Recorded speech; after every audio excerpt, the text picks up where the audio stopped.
नमस्कार दोस्तों, आप सभी का अपने YouTube चैनल कल्चर ऑफ गुलडॉट एकेडमी में स्वागत है। तो हम पढ़ रहे थे प्राचीन भारत का इतिहास, जिसमें हमारा टॉपिक थर्ड चल रहा था ऋग्वैदिक कालीन या ऋग्वैदिक सभ्यता, जिसमें हमने ऋग उत्तर वैदिक कालीन राजनीतिक स्थिति देख चुके थे। आज हम पढ़ेंगे ऋग्वैदिक कालीन सामाजिक स्थिति।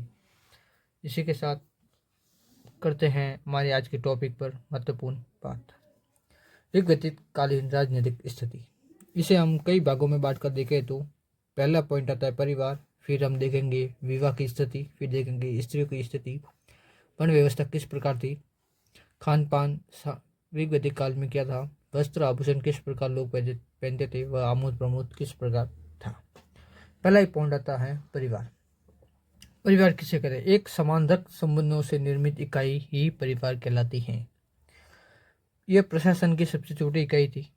इसका मुखिया कुल या गृहपति कहलाता था। संयुक्त परिवार प्रथा थी ऋग्वैदिक कालीन।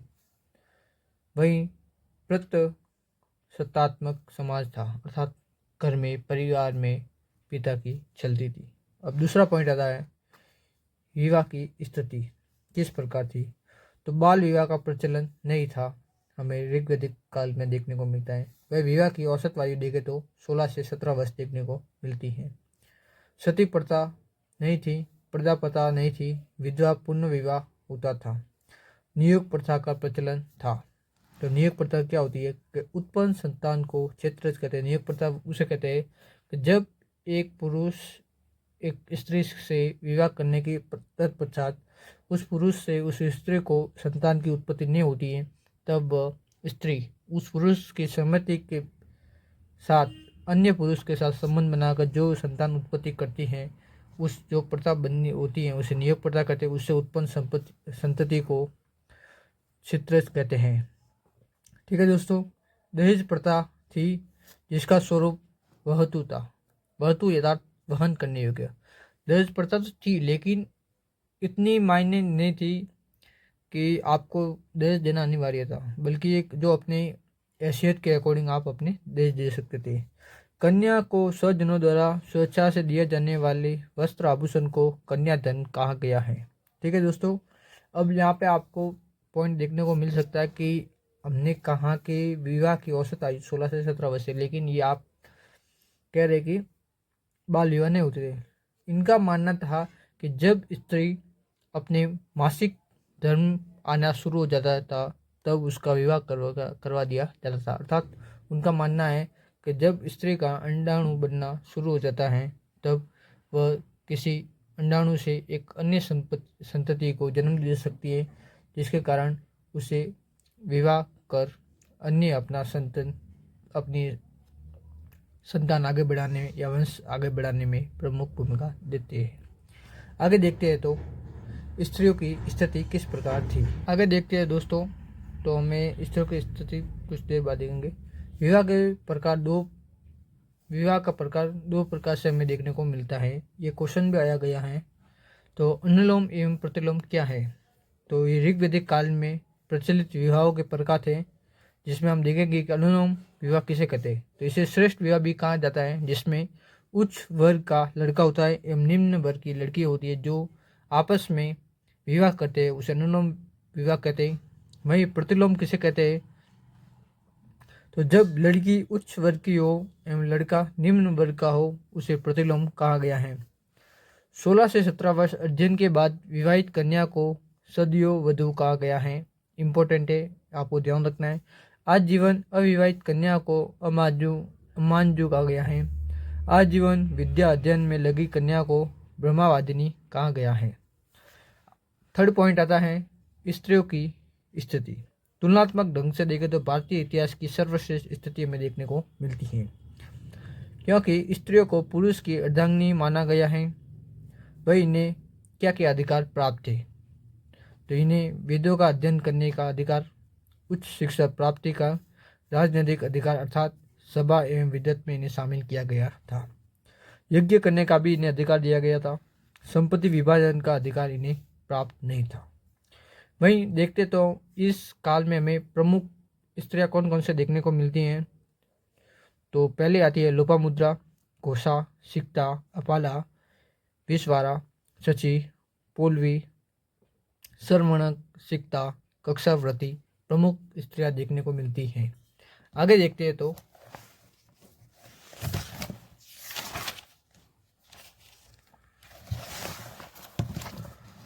भारतीय वर्ण व्यवस्था या वर्ण व्यवस्था पर पॉइंट देखते हैं। ये क्वेश्चन भी पूछा जा सकता है, आप चाहे कॉलेज के एग्जाम दीजिए या किसी भी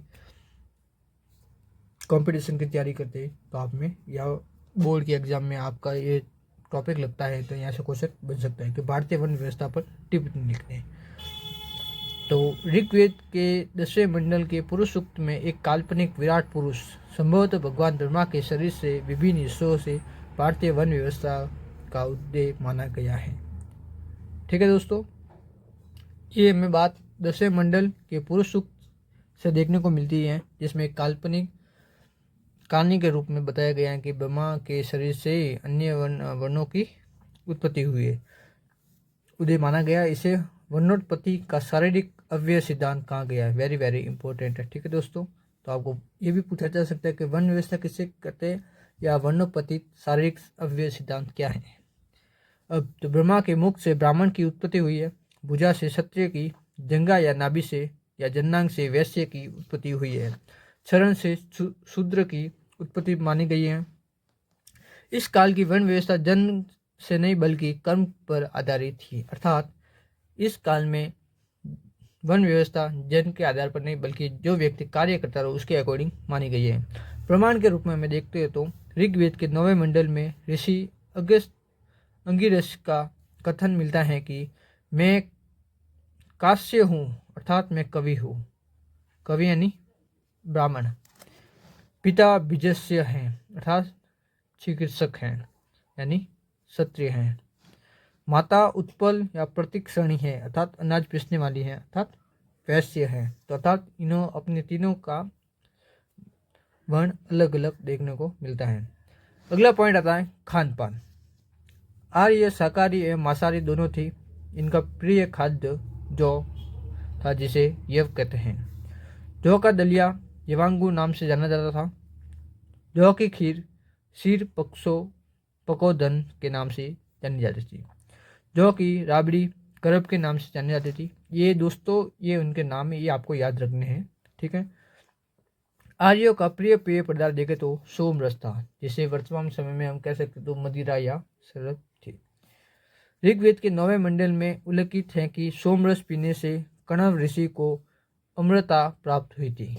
एक बात कहाँ पे लिखी गई है तो 9वें मंडल ऋग्वेद के अंदर लिखी गई है। आगे देखते हैं तो वस्त्र आभूषण। तो आर्यों के 3 प्रकार के वस्त्र पहनते थे, स्त्री एवं पुरुष दोनों। तो हम एक डायग्राम के रूप में देखते हैं किस प्रकार में देखने को मिलता है। तो पहला आता है एक चित्र दिया गया जिसमें पहला पॉइंट है कमर के नीचे का अंग, जिसे निवी या अधो वस्त्र के नाम से जाना जाता है। यह कमर के नीचे पहना जाता था। भाई दूसरा आता है साव वासस्व या उत्तरीय वस्त्र। यह कमर के ऊपर पहने जाने वाला वस्त्र होता था। फिर होता है अधिवासव, जो ऊपर से ओढ़ा जाने वाला वस्त्र होता है। ठीक है दोस्तों, आगे देखते हैं तो धनी लोगों द्वारा पहना जाने वाला वस्त्र सोम या अनारकली कहलाती थी। आर्य द्वारा विशेष प्रकार की बनी गई पगड़ी उष्णीय कहलाती है। वेरी वेरी इंपॉर्टेंट है। वह आर्यों का आमोद प्रमोद। तो आर्यों का मनोरंजन प्रिय लोग थे। इनका प्रिय आमोद प्रमोद क्या था तो वीणा बजाना, बांसुरी बजाना, दुधम्बी या अलगोजा बजाना, शतरंज खेलना या चौपड़ या जुआ खेलना। नट करतब आर्यों का प्रिय खेल था। इसी के साथ दोस्तों हमने ऋग्वैदिक कालीन सामाजिक स्थिति पढ़ी है। यदि आप सभी को हमारा ये वीडियो अच्छा लगा हो तो हमारे चैनल को सब्सक्राइब कीजिए, लाइक कीजिए, कमेंट कीजिए। मिलते हैं इसी टॉपिक के नेक्स्ट पार्ट के साथ। तब तक के लिए जय हिंद, जय भारत।